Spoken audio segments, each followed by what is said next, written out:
토론회 얘기도 하실 얘기도 많을 것 같고, 토론회를 심상정 후보가 전반적으로 잘했다는 평가를 또 받아서, 그것도. 그 캠프에서는 뭐 그 정도면 선방했다. 몸을 푸는 데 있어서 뭐 좀 만족한다. 몸 정도 풀었다. 예. 후보는 좀 미흡하게 생각하는 것 같아요. 자신은요? 예, 더 잘할 수 있었는데. 본인이 어디를 아쉬워합니까?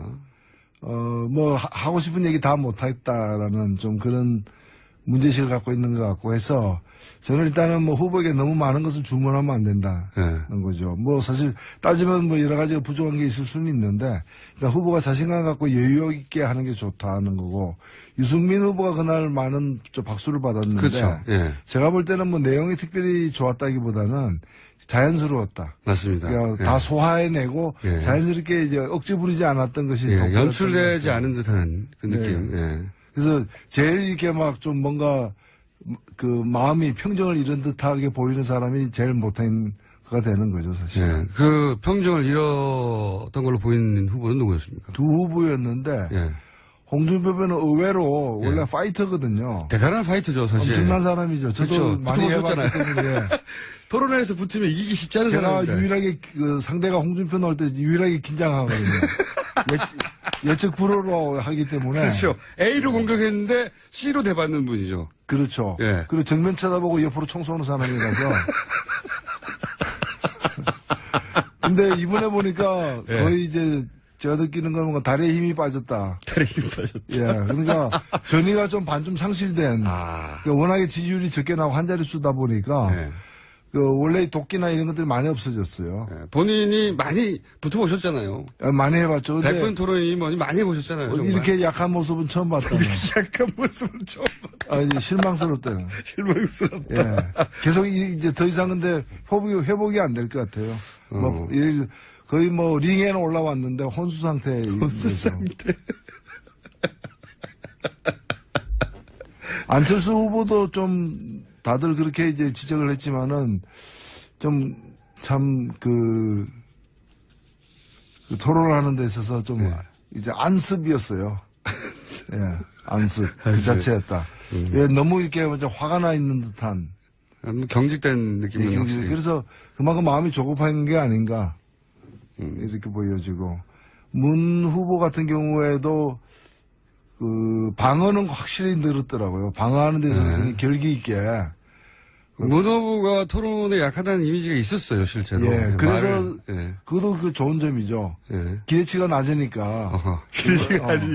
기대치가 낮으니까 웬만큼 해도 좀 잘해 보이는데 방어는 확실하게 과거보다 방어하는 실력이나 이 결기가 이게 좀 대단했는데 공격해가지고 막 상대를 묵사발 만드는 데 있어서는 이제 거의 가다가 이렇게 마지막 그 회심의 일격은 안 하고 이제. 뭐 의도적인 건지 아니면 뭐 토론 스킬이 거기까지는 잘 모르겠는데. 좀 성품하고도 관계 있을 거고요. 그게 마지막 숨까지 끊어놓지를 못하는, 모질지 못한 거죠. 모질지 못했다. 그런 것도 있는 거고 또 1등이니까 또 너무 그렇게까지 할 필요가 또 없다고 판단할 수도 있고요. 그러니까 좀 더 폭넓은 지지를 받기 위해서 너무 야박하게 굴지 않았을 수도 있다. 의도적이었다면. 홍준표 후보와의 그 흔히 뭐 티키타카라고 하는 주고받는 거가 생각보다는 잘 됐다고 만족해하는 것 같아요. 캠프 속에서는. 제가 볼 때도 그게 이제 홍의 공격에 대해서 좀 가차없이 이렇게 대응을 하면서 방어를 했기 때문에 그 점은 이제 상당히 좀 힘 있는 후보 그런 어떤 인상을 줬다 이렇게 생각됩니다. 전반적으로는 가장 잘한 후보는 심상정 후보를 제외하고는 유승민 후보라는 데는 동의하시나 봅니다. 근데 뭐 그 뒤에 여론조사를 보니까 그렇게 뭐 반영이 그렇게 여론조사로 바로 반영되는 건 아닌 것 같아요. 저는 그거 보면서 저도 비슷하게 홍준표 후보가 제가 보았던 그 수없는 토론회에 비해서 뭐랄까요. 결기도 좀 많이 떨어지고 날카로움도 좀 떨어졌다. 그게 의도적으로 대선 후보라서 자제하는 건지 잘 모르겠으나. 자제한다기보다는 뭐 자학하는 측면도 있었던 것 같아요. 스스로 뭐 세탁기에서 걸어나왔다 그러고. 세탁기에서 걸어나왔다. 사실 그 세탁 대상은 아니거든. 기름 걸레는 분리수거해야지 그걸 세탁기에 넣고 돌리면은 다른 세탁을 못 하잖아요. 제가 이 시간만 되면은, 요 앞에 저희가 이철희 의원과, 문병호 위원 두 분이 무기축으로 토론을 해가지고 제가 끼어들 틈이 없어가지고 중간에 화장실 갈 뻔했어요. 할 일이 없어가지고. 근데 이 시간도 제가 할 말이 별로 없습니다. 토론의 총평은 그렇다. 자, 앞으로 그 KBS 스탠딩 토론이 있다지 않습니까? 예. 그 규칙을 잘 모르겠는데 스탠딩을 하는 게 그냥 쓰기만 하는 건가요? 아니면 이 소위 스탠드 앞으로 나와서 자유롭게 걸어다니면서 한다는 건가요? 규칙은? 뭐 걸어다니지 말라고 돼 있지는 않아요. 그런데 그래요? 이제 우리나라에서 그런 토론을 본 적도 없고 그렇죠. 다 해보지를 않아가지고 그렇게까지 이동하면서 뭐 발언하지는 않는데. 이동을 하지 말라는 규칙은 없다. 예. 할 수는 있다는 거네요. 저는 그렇게 알고 있습니다. 알고 있는데 서 있는 것만 해도 이렇게 대단히 이제 긴장감이 이제 유발되는 상황이고 이날 토론은 크게 두 개의 주제에 대해서 두 개의 주제를 선정해서 이제 그 주제 하나하나 가지고 이렇게 반씩 시간을 나누는데 1인당 한 18분 정도의 총량을 주고서 5명이 혼전하는 거예요. 그러니까 누가 이제 돌아가면서 주도권을 갖고서 발언하고 질문받고 하는 것이 아니라 예. 그냥 이제 동시다발입니까? 예, 동시다발인 거예요. 무차별인 거예요. 그래서 이게 굉장히 난이도가 높은 고난이도의 어떤 토론이에요. 그러니까 전술을 어떻게 짜는가가 굉장히 중요하고 그리고 불필요하게 말을 많이 하거나 또는 말을 많이 하게 해가지고 시간을 많이 소진하게 되면 나중에 시간이 없어서 말을 못하는 단답형으로만 얘기해야 되는 자기가 자기 변호를 해야 될 때 시간이 없을 수도 있군요. 네, 그래서 사실 이 방식은 두 명이 토론할 때는 굉장히 괜찮은 방식이에요. 네. 깊이 있게 들어가가지고 그렇죠. 정말 사회자가 필요 없이 예. 자기들끼리 싸우고 이제 치고받고 하죠. 예, 하는 미국에서 하는 건데 것처럼. 5명이 하게 되면은 그렇잖아요. 5명이 다 총을 들고 쏘기 시작하면은 홍준표 후보는 앞을 보면서 옆을 쏜다면서요. 예. 그게 원래 특기죠. 그게 원래 특기고 그거 당하면 정말 할 말이 없어집니다. 네. 앞을 보고 있는데 옆을 쐈어요. 옆을 번호해줘야 되나? 아니면 앞을 계속 공격해야 되나? A를 공격했는데 C를 맞기 때문에. 근데 이 토론회가 이번 대선은 토론회가 통상적으로 크게 영향을 미치지 않는데 이번 토론회는 후보 선택에 어떤 기준점이 꽤 될 것 같아요. 예, 그렇습니다. 그리고 특히나 이제 토론 방식을 갖다가 과거에 네. 정말 그 밋밋한 토론 방식을 벗어났기 때문에 결국에는 이견이 있는 여러 정책들, 네. 차별화된 정책들이 이게 실제로 부닥치게 될 가능성이 높아졌기 그렇죠. 때문에 이번 토론에 앞으로 이제 4번 더 남았거든요. 네. 4번 더 남았는데 갈수록 이제 이 이슈 파이팅, 그러니까 구체적 정책을 놓고 일자리라거나 또는 사드 문제라거나 정책을 놓고서 서로가 어떻게 갖고 어떻게 다른지가 충분히 드러나는 그런 토론으로 갈 가능성이 높습니다.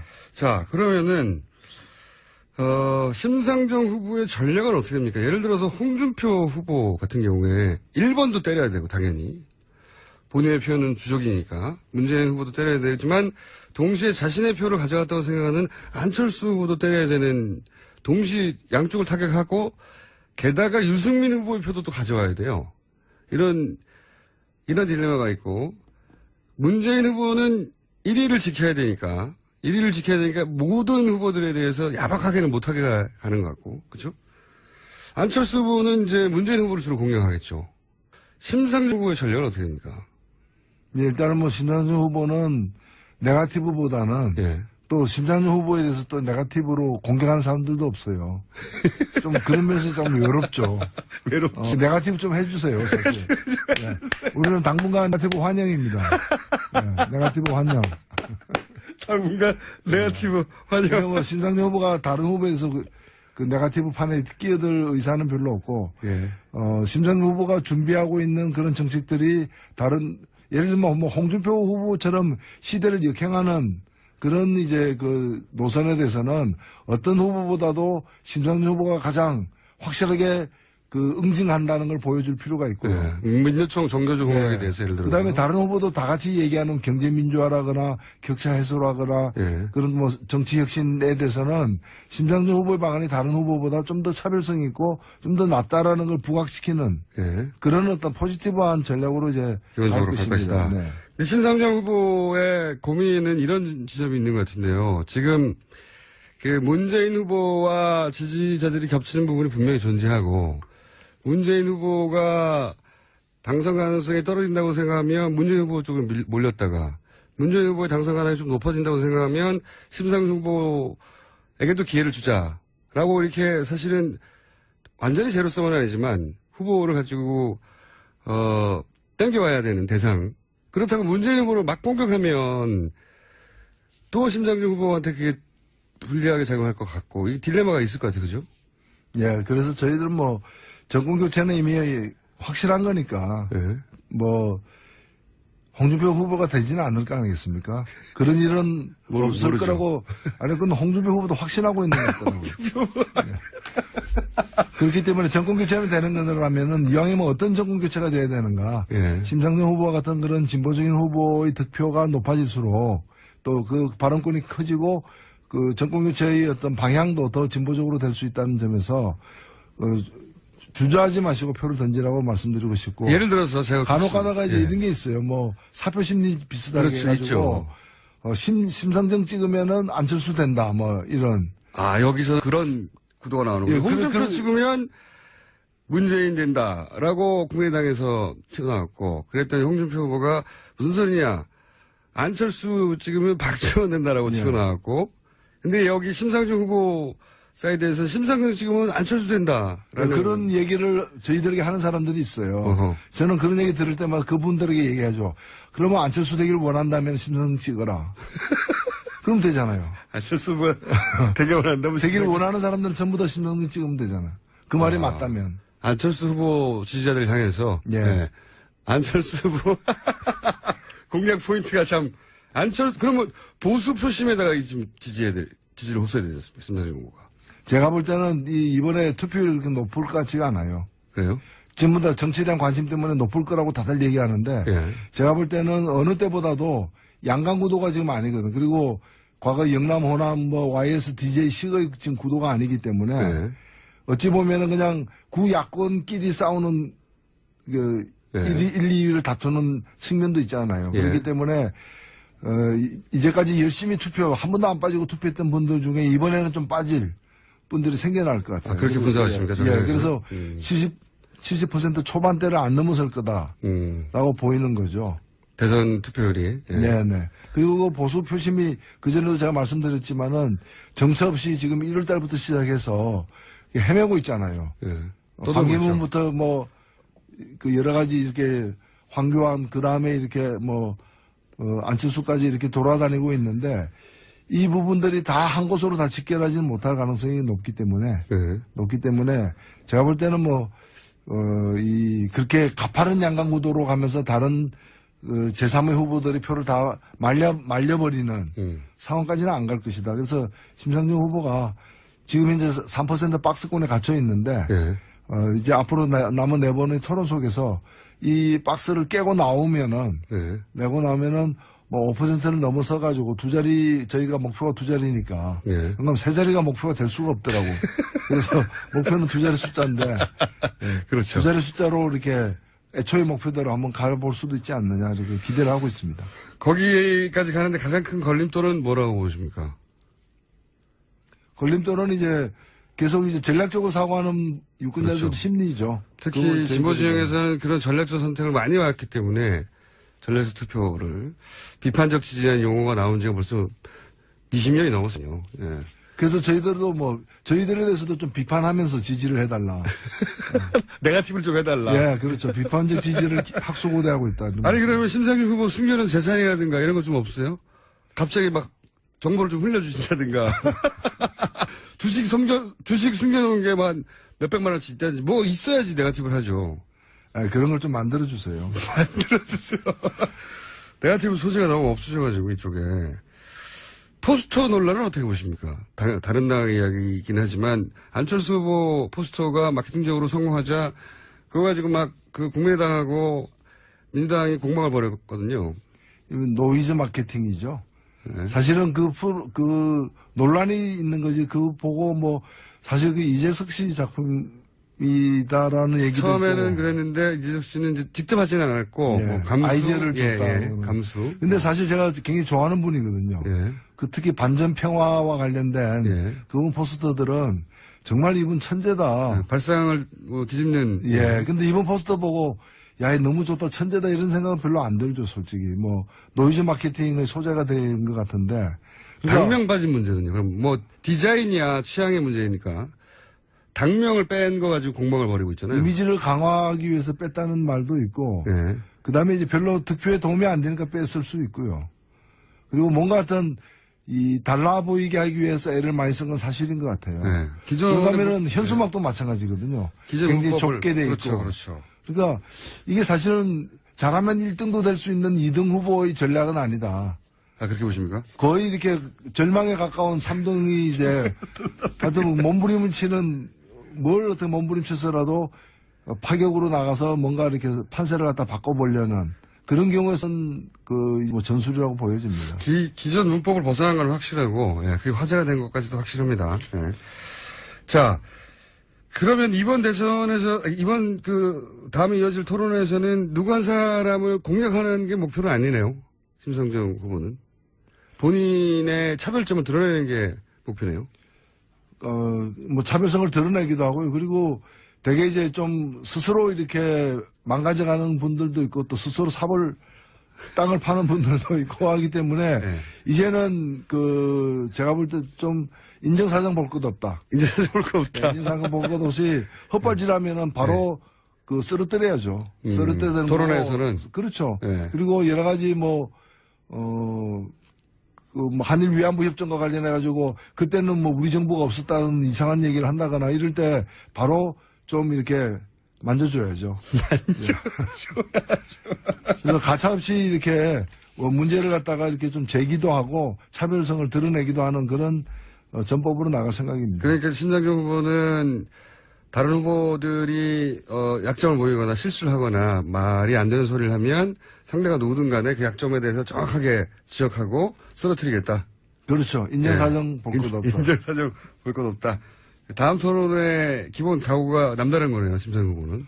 그렇습니다. 지금 현재 지지율 가지고서 이걸 좀 뭔가 3% 박스권을 갖다 깨고 나와서 네. 원래 목표로 하는 데까지 나아가려면은 그런 이제 좀 결사항전의 자세를 가져야 되겠죠. 네, 기본적으로 상대 배려해가지고 봐주고 그럴 여유가 없다 우리가. 네, 너무 많이 봐줬다. 너무 많이 봐줬다. 근데 이런 것도 있는 것 같습니다. 저도 개인적으로 이제 토론회를 쭉 지켜보면서 심상정 후보가 토론을 굉장히 잘하는 편이고 실제 국회에서 각종 위원회 노동이나 이런 데서 발군이었죠 실제 네. 발군이었는데 토론회에서 좀 목소리가 좀 빨랐다는 생각도 좀 들고, 이렇게 뭐랄까요. 마음이 좀 급했던 게 아닌가 생각이 들어요, 보면서. 예, 좀 잘하려고 하다 보니까 그런 네. 부담감이 좀 있었던 것 같고요. 사실 그게 지켜보는 사람하고 그게 나가서 앉은 사람하고 많이 다릅니다. 다르긴 한데, 뭐 그런 점에서 이제 후보가 자신이 하고 싶은 얘기를 좀 더 이렇게 전달하지 못한 데 대한 아쉬움을 많이 느끼고 있기 때문에. 실제? 예, 그리고 본인의 점수가 어떻습니까? 저는 제가 볼 때는 이 토론과 관련해서 내공이 가장 좀 잘 쌓여진 후보 중에 하나이기 때문에 예. 앞으로 이제 4번 남은 토론 과정에서 원래 실력이 잘 드러나지 않을까 기대하고 있습니다. 정의당이야 워낙 토론이 일상화된 정당이어서 토론은 워낙 많이 했던 후보이기도 하고요. 자, 그러면 벌써 시간이 다 됐어요. 아까 만져주신다고 하니까 바로 이 코너의 제목 후보로 노회찬의 주물럭이 올랐네. 네, 대단한 센스들입니다. 예, 그렇습니다. 네, 주물럭.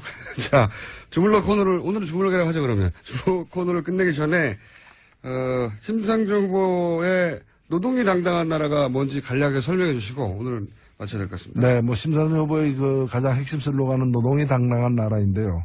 이거는 노동하는 게 부끄럽지 않고 노동의 자부심을 느낄 수 있는, 즉 땀 흘려 일하는 대가를 제대로 받을 수 있는 그런 사회가 우리 사회에서 가장 시급한 사회고, 복지에 돈을 갖다 많이 쏟아붓는다 해서 격차가 해소되는 것이 아니라 자기가 일한 노력의 대가를 제대로 받으면서 격차를 덜 벌리는 것이 바람직한 정책 방향이라고 생각해서 최저임금을 갖다가 2020년까지 높이는 문제, 그리고 비정규직에 대한 차별 해소를 갖다가 공공부문부터 시작해서 없애나가는 그런 방안 등을 통해서 또 원 하청의 어떤 초과 이익을 갖다 공유함으로써 대기업 중소기업 간의 격차를 좁히는 문제 등 해서 세금을 많이 쓰지 않고서도 격차를 해소할 수 있는 방안을, 특히 이 일자리 출과 그다음에 더 나은 일자리, 더 좋은 일자리를 유지하는 방안 속에서 마련하겠다는 것이 노동이 당당한 나라의 요체입니다.